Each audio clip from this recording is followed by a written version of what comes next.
Good morning, everybody. So we are working on the Camaro this morning, trying to figure out why the dash lights are not coming on. I'm just now getting everything ready to go.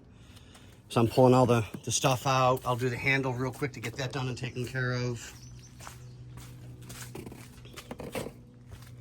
So I put some towels across the window so there's not so much light in here. So, and while I'm at it, I'll get everything kind of a quick dusting and a cleanup while I'm in here. So we can't get the dash lights to come on for whatever reasons. I don't know why, so I'm going to check fuses here in a second and see if that's the issue. But we've only got a little bit of time that we can work on it because the client needs the car back. I think he's going to a show or something with it, so we're going to do our best to get everything ready to go and get everything cleaned up and vacuumed out for him and stuff like that.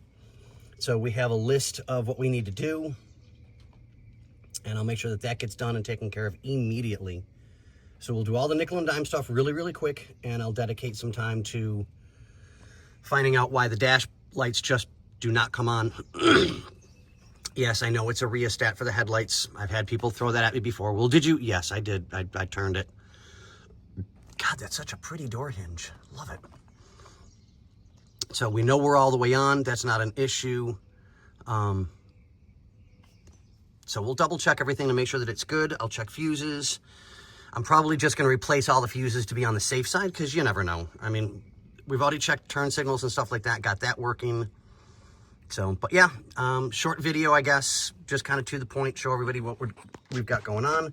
And I will catch you guys on the next one. Yeah, that's because you're being a pain in the butt, huh? What do we say? Morning, guys. So we're back on the Camaro again. So nickel and dime stuff getting done. Handle's done, taken care of. Horn button's done and taken care of, like it's supposed to be. We still don't know why the horn doesn't work, so we're chasing wires. I'm getting ready to do this. I had to go get a longer ratchet so I can get some torque on this. So this one's just going to be a short, quick video just to show you where we're at, and hopefully I'll be able to show you guys that moved. All right, we'll see you on the next one.